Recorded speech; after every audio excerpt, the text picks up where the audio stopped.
Hello, and welcome back to Language, Culture, and Dr. Lou.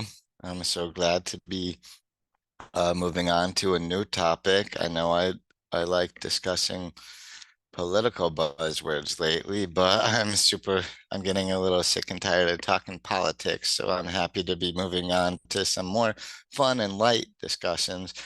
And so this video today is about my top five most misleading sayings about animals and I love animals. I'm an animal lover, so that's why this topic interests me. And also, we have plenty of idiomatic expressions, different sayings about animals, and some are fine, like taking a fish out of water. To take a fish out of water, we use for to take somebody completely out of their element, to put them in a situation where they're totally not suited for. And that seems fine, but there are plenty of other expressions with are a little more iffy. And the ones I'm calling the five most misleading sayings about animals are ones that are downright false. Like they really show a lack of understanding of animal behaviors among the humans who use them. So all these expressions come from English, but trust me when I say that similar expressions exist in many languages. We use animals and idioms all the time. And so these ones I just find the funniest, and they're so funny because they're so false, just outright fake. So the first one I'm talking about is when we say that somebody eats like a bird, if somebody is eating like a bird. And what that means, if we talk about a person eating like a bird, it means they're eating really lightly. They're barely picking at the food. They're eating very little, almost nothing. And so that right there, completely false as far as behavior of birds go, because it turns out birds eat a lot. Like most birds eat a good portion of their body weight every single day. For instance, like larger birds often, they will eat about a quarter of their body weight a day, which explains why that penguin in the upper left picture is gobbling down a fish that big in just like one or two gulps. And even smaller birds eat even bigger portions of their body weights than that, like the little hummingbirds right below the penguin there. They eat how much nectar a day? About twice their body weight. So that is not eating lightly. Imagine if you ate twice as much food as your weight in a given day. This would not be considered eating lightly, now would it? And so that's the thing. Birds really don't eat lightly. And I think a lot of people who feed birds, who have a bird feeder, would corroborate that, because if you get seeds that they like, the birds, they will try to eat you out of house and home. Anyway, so eating like a bird, that's not truly how birds eat. So there you go. It's a pretty false expression. Now, my second most misleading expressions about animals is when we say that someone is blind as a bat, right? Uh, so that makes it common knowledge that bats are blind. Turns out, totally false. Bats can see. So one of the creepy things about those little beady eyes that they have is that they can see you out of them. And I think the reason why people are under the impression that bats are blind is that they just come out at night when it's dark out, right? But it turns out their vision is they're better at seeing in low lights than humans are. So it turns out if you see a bat around twilight or even a little later, if you can see the bat can probably see you too, maybe even better than you see it. And I think another reason why we think of bats as blind is we know they have this like sonar that they use. It's called echolocation, where they're sending sounds and waiting for the sounds to bounce back to show where objects and things are, even prey maybe at times. Um, and so it's easy to think, oh, they're probably blind because because they use a sonar to find their way around. But nope, turns out the bats, they can see just fine, and they're better than humans are at seeing in low lights, actually. So there you go. Bats not actually blind. So that expression is categorically false. And so I have a third expression that I want to claim as totally false. That is, of course, if we say that someone is stubborn as a mule, because mules, like donkeys, have their reputation of being a little stubborn. And of course, a mule is a hybrid between a horse and a donkey. So when a horse has 64 chromosomes, and a donkey has 62 chromosomes in their DNA. And when they mate, the mule ends up with 63 chromosomes. And that right there is why mules cannot reproduce. They cannot have babies. Anyway, so that's where a mule is coming from. They're a mix of a horse and a donkey, and they themselves cannot procreate because they have an odd number of chromosomes. So that doesn't work with reproduction. And so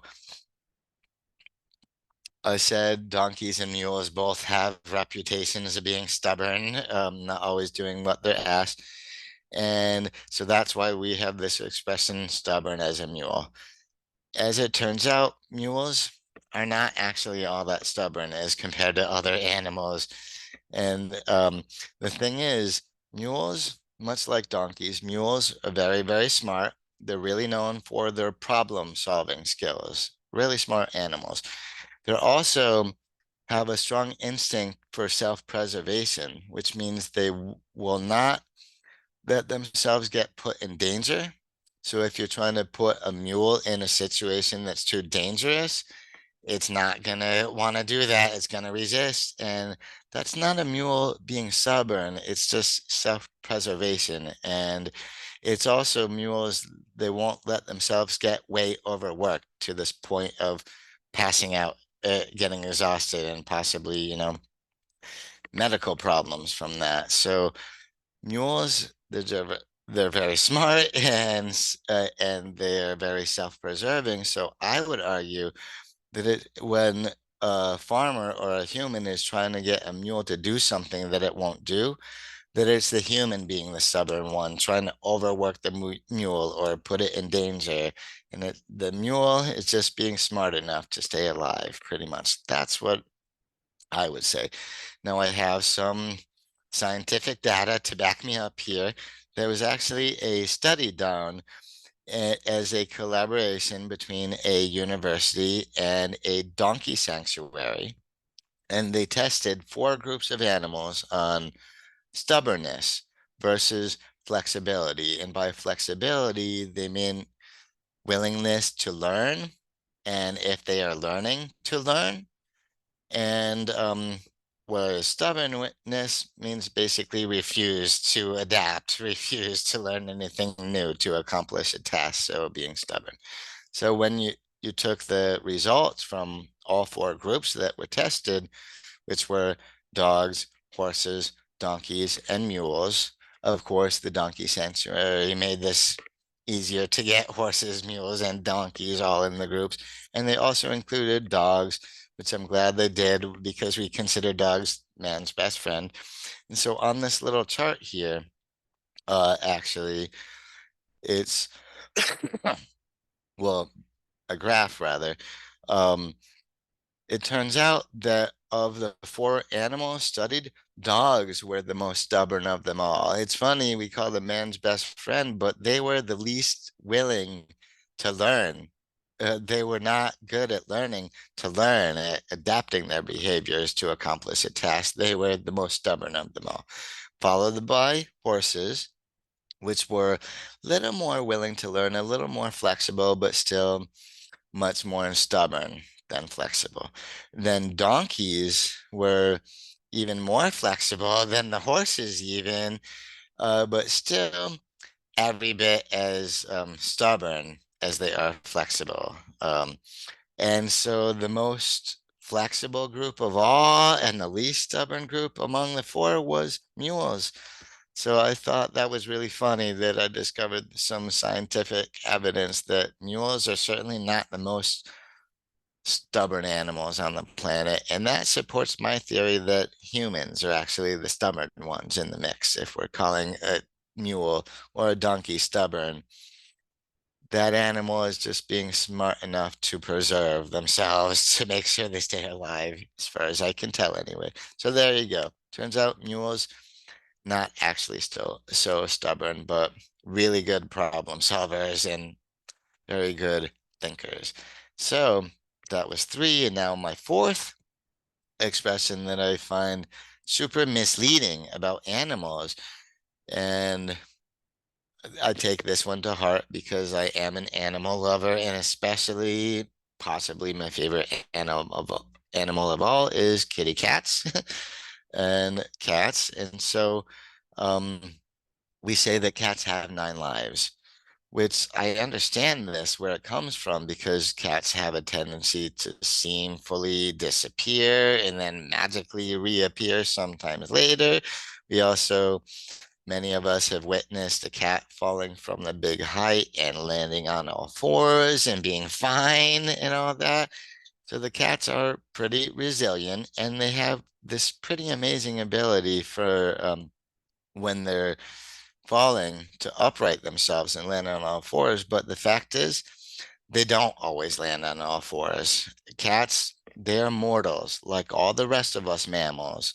They have one mortal life, unless, of course, in religion you believe in reincarnation, in which case it might be a whole lot more than 9 lives alone. But anyway, so we have these ideas about cats having supernatural survival powers because they're resilient and all that. And they do get themselves into a lot of pickles and somehow make it out.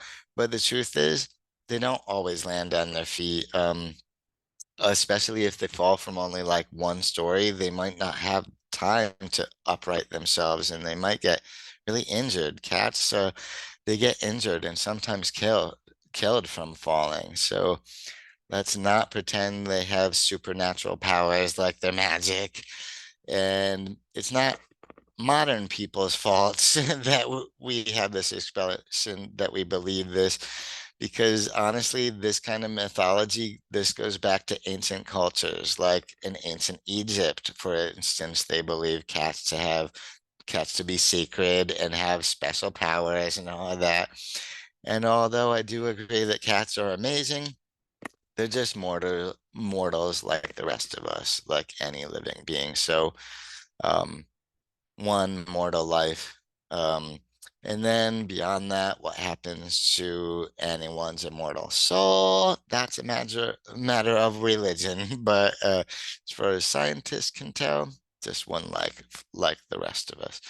And so that was four sayings. And so my fifth most misleading saying about animals that's super popular is that dogs cannot learn old tricks, right? You can't teach an old dog new tricks. That's the expression. And this, I think, it's much more of a statement about humans. Again, humans, stubborn creatures, stubborn. We are the stubborn animal. And this expression is more a saying about how people, we get set in our ways when we get into old age, and so we're less flexible, less willing to try new things or do anything differently. So that seems, yeah, that seems all well and good for describing people, but the fact is, this expression gives us the impression that dogs, once they're old, have lost the ability to learn. And that turns out not to be true. Actually, old dogs, they can learn new commands and new skills and all that. Although you might have to take a little longer to teach them than with a puppy, for instance. Like just like humans, really young kids learn stuff pretty fast as compared to adults. But that's not to say that adults are not able to learn. And I wanted to bring this one especially because, well, I teach at the university level, and a lot of my best students over the decades I've been doing this, have been people who are retirees, people who do a whole career and then in older age go back to school, go back to higher education to broaden their horizons. And they turned out to be some of my best students. And so please don't tell me that they can't learn because I've seen it with my very own eyes. Anyway, so there you go. Turns out you can teach an old dog new tricks, and same goes for humans. It's all about the willingness to learn. It's not about mental decline is automatically so bad you're unable to learn anymore. And so, yeah, please don't give up on your old dog because it can especially be good for them cognitively, very beneficial for them to be learning new things into old age. Same goes for human beings, by the way. Your brain, think of it as a muscle, and you got to keep on using it to make sure it works. Anyway, there you go. So that was my top five most misleading sayings about animals. And I have a few more that I want to talk about, which I consider honorable mentions, because they might not be downright factually false to the extent of the five that I picked out the most. So, that's why those five offended me more. But these ones I find also so lack of understanding about animals from humans' perspective. And so the first one I wanted to bring up is the picture all the way down in the bottom corner, the early bird gets the worm. And so this one, um, we can say it's true that the early bird gets the worm because, well, in nature, different birds rise at different times. They get up at different times in the morning. And we could say it's true that the early bird gets the worm because a lot of the birds that are early risers, they do indeed go eat up plenty of worms when they're there early in the morning at sunrise, like you can see this little bird doing. And but the fact is, and I like this expression because it's very good advice. Tell people be prepared, be punctual, and everything will probably work out for the best for you. Now, the truth about birds and birds' behavior is yes, while the early birds get up and they eat worms, so do the late birds, the birds that arise later, that get up later, because it's not like the early birds have gobbled up every single worm around. So the actual truth is that the early bird gets the worm, but so does the late bird. And I think that the reason that's not an expression is that makes for terrible advice. You know, it's almost never good advice to tell somebody to put something off. And so, speaking of birds, we have another expression, crazy as a loon. And so this one is really funny to me because a loon is waterfowl. He's the little bird that you see swimming in the water with a snack in his mouth, in his beak anyway. Um, and so that's the loon that I'm referring to when I refer to animal. And the thing is that loons are not crazy. They're not any more insane than a duck or a goose or any other waterfowl like a crane or heck, maybe the seagulls are the craziest of them all. I don't know, just a personal opinion.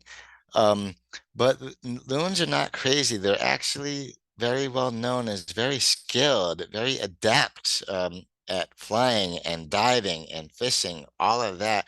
Did you know that a loon migrating can fly more than 70 miles an hour?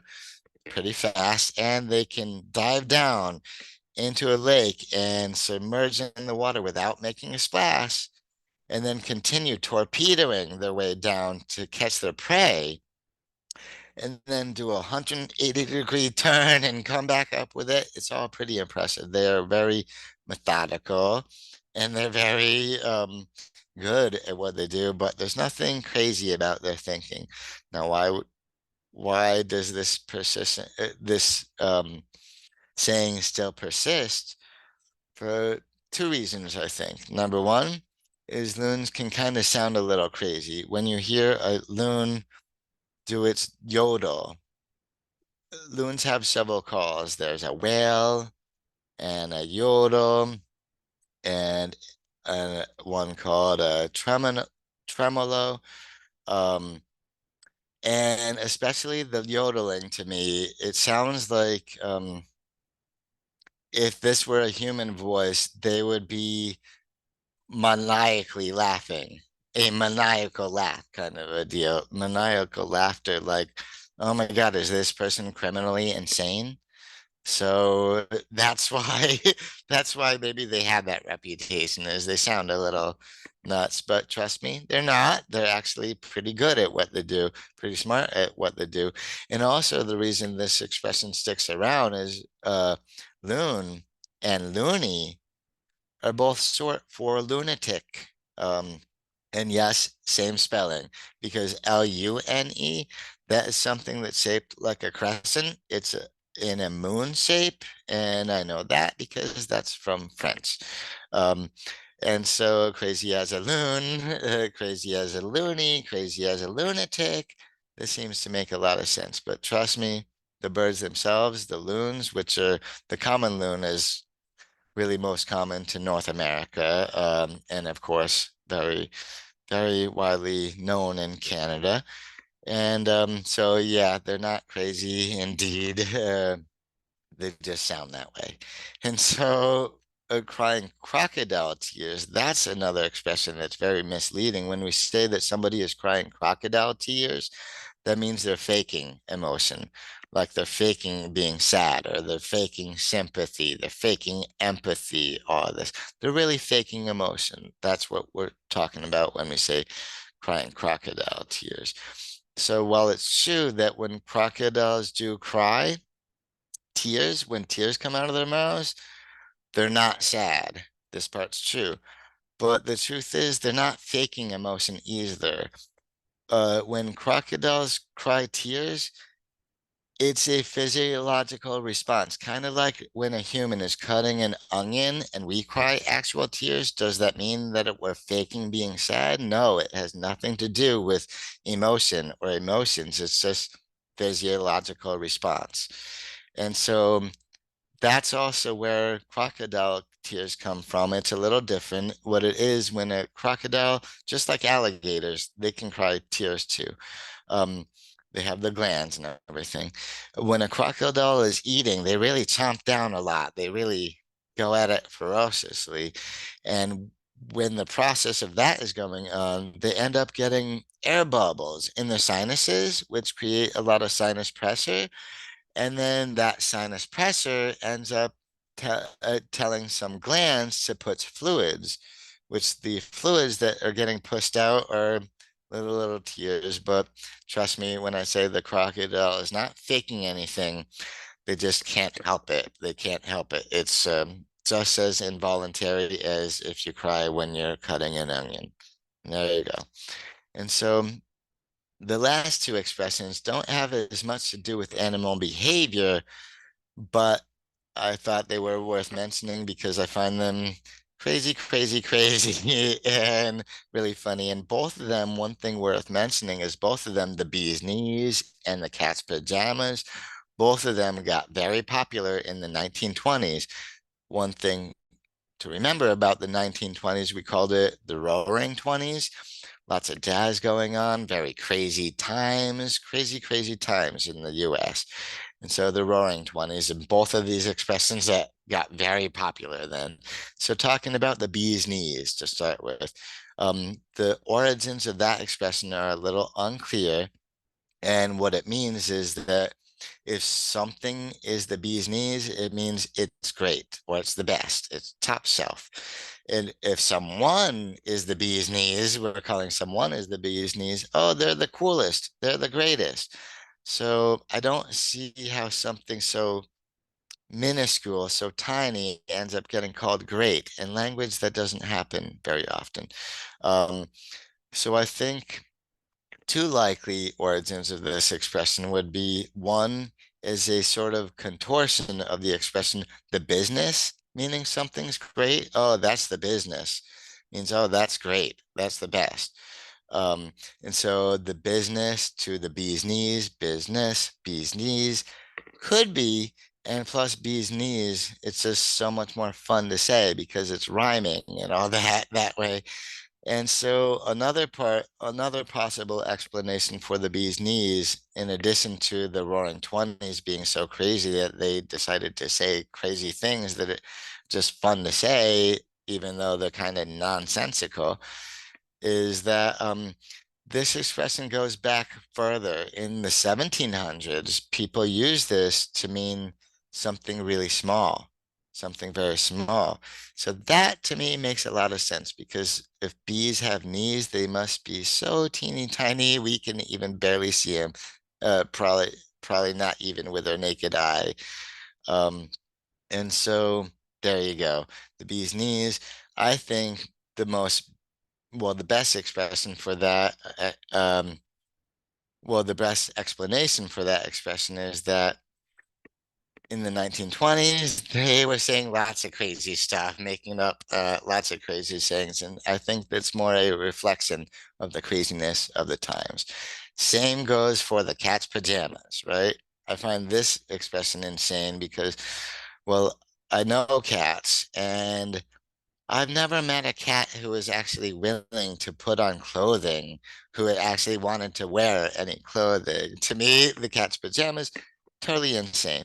But again, it's fun to say, and it's a reflection of the crazy times of the Roaring Twenties in the United States in the 1920s.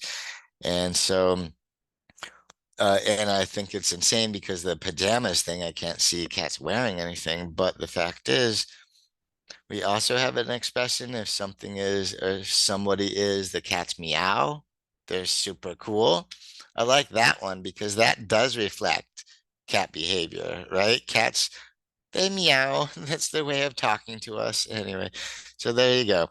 There's a few honorable mentions. So I hope you did enjoy my misleading animal expressions. And by the way, if you have any favorite animal expressions or any that you find particularly misleading, please add them in the comment section. I would love any expression could be a good conversation starter. That would be fantastic. And again, as always, I thank everyone who watches my videos to the very end. Very much appreciate that. Please give the video a thumbs up by pushing the like button. And if you're not subscribed to the channel yet, please do subscribe to the channel. It will help a small channel such as mine grow so much. And so again, thanks a lot for watching, and I'm happy to be moved on from politics and talking about more fun stuff. So I will have lots more for you coming very soon. So until then, see you around next time. Bye-bye.